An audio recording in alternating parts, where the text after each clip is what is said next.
Olá, amigos, 22 de maio de 2014, Legítima Defesa em Foco. Dr. José Luiz de Santos, nosso coordenador,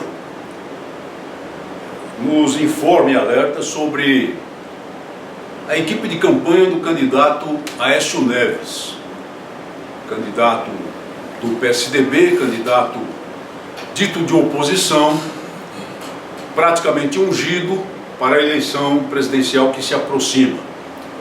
São três grandes correntes que têm alguma chance, de acordo com os analistas. Evidentemente, quem está no poder, Dilma Rousseff, perdendo cada vez mais condição prática de obter a vitória em primeiro turno. Uma outra força representada por Eduardo Campos e Marina Silva como vice-presidente na chapa do PSB, Partido Socialista Brasileiro, e Aécio Neves como o praticamente ungido pelo dispositivo do PSDB, um dispositivo teoricamente de oposição, para concorrer à presidência da República. O que nós vemos aí é um espectro político de esquerda. Vamos deixar isso mais uma vez muito claro. Ou será que existe alguma diferença apreciável sob o ponto de vista doutrinário entre PSDB e PT?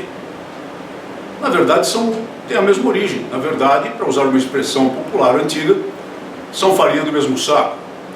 E em termos de desarmamento civil, rezam exatamente pela mesma cartilha, sempre rezaram. Quem foi que começou o dispositivo de desarmamento civil com a Lei 9437? Foi exatamente Fernando Henrique Cardoso, que era presidente da República na época, detinha o poder. Foi exatamente o dispositivo de poder do PSDB de então, que tinha aproximadamente a mesma correlação de superioridade que hoje tem o maligno PT no país. Não podemos esperar coisa diferente dessa gente. E efetivamente isso não é surpreendente. Qualquer outro que concorresse, que pudesse chegar a disputar a presidência da República pelo PSDB, fatalmente incidiria no mesmo tipo de conduta, no mesmo tipo de proposta. O Dr. de Santos nos alerta especialmente a respeito do coordenador da área de segurança pública, um notório desarmamentista, e a respeito do coordenador da área ambiental, que é o deputado Fábio Feldman, cujas posições nós conhecemos muito bem, posições radicalmente ecologistas, radicalmente ecológicas no pior sentido que pode existir, e um notório opositor da caça. Aliás, um dos responsáveis pela inserção da proibição da caça na Constituição do Estado de São Paulo. E a outra pessoa, Cláudio Beato, conhecido desarmamentista, que é o coordenador da área de segurança. Não devemos nos surpreender.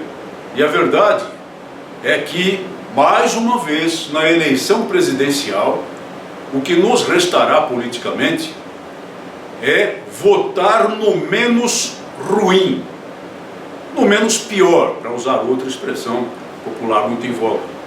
E é isso que teremos que fazer: votar no menos danoso, votar no menos maligno, para evitar que o projeto de cubanização do país chegue a seu termo. Mas enquanto isso, vai se apertando o controle sobre os atiradores desportivos no país.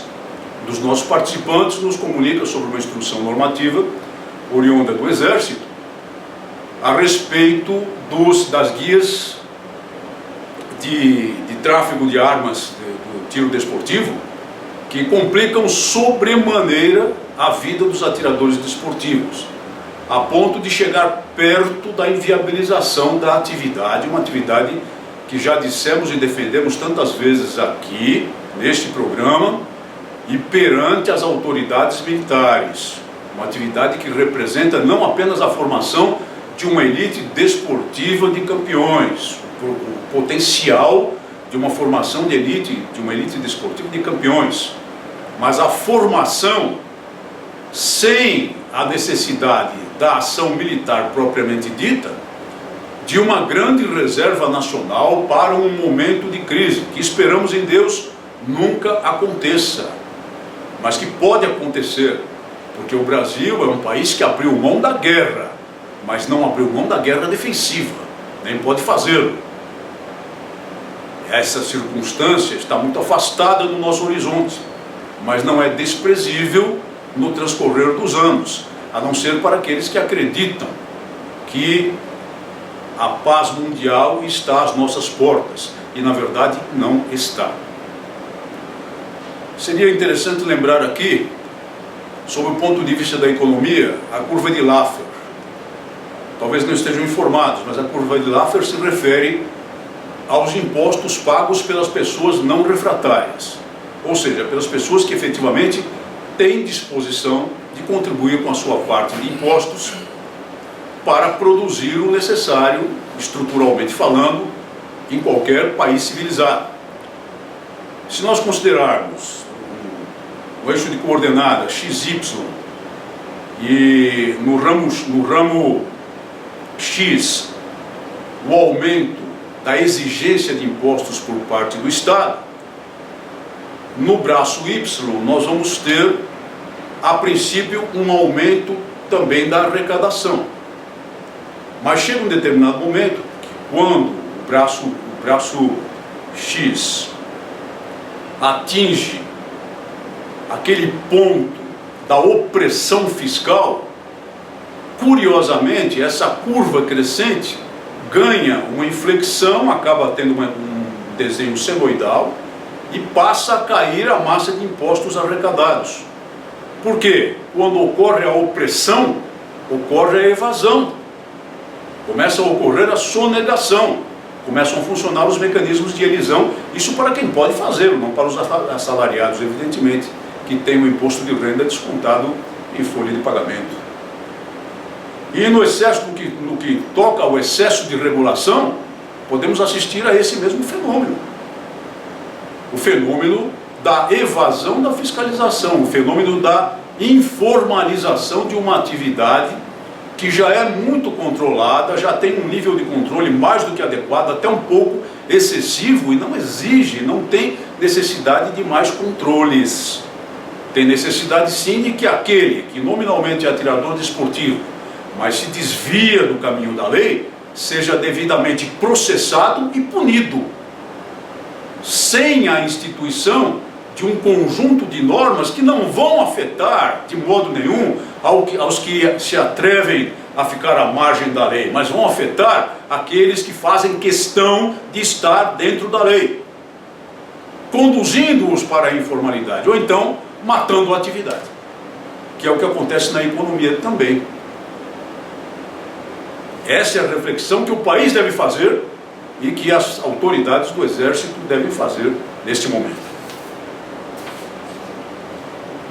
Aquele projeto de lei já comentado do deputado Francisco Tenório, que a deputada Roriz lá de Brasília devolveu sem relatório, foi nomeado um outro relator, o deputado Henrique Fontana, do PT do Rio Grande do Sul.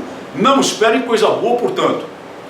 Henrique Fontana é um dos piores desarmamentistas do país e é um dos deputados mais caninamente fiéis ao podre governo que nós temos. O relatório que sairá dele, evidentemente, será um relatório não para melhorar a situação dos policiais aposentados, dos militares aposentados, reformados, inativos, da reserva, mas sim para piorar, podem ter certeza disso, e aguardem para ver. Continuamos com a nossa luta porque entendemos que o direito de legítima defesa é um direito em última análise constitucional. Não se podem assegurar as garantias estabelecidas no inciso 5º caput no artigo 5º caput da Constituição da República, e depois em todos os seus incisos, se não houver meios práticos de fazê-lo quando o Estado armado nos falha. Infelizmente nos falha frequentemente. Muito obrigado por sua atenção e até o nosso próximo programa.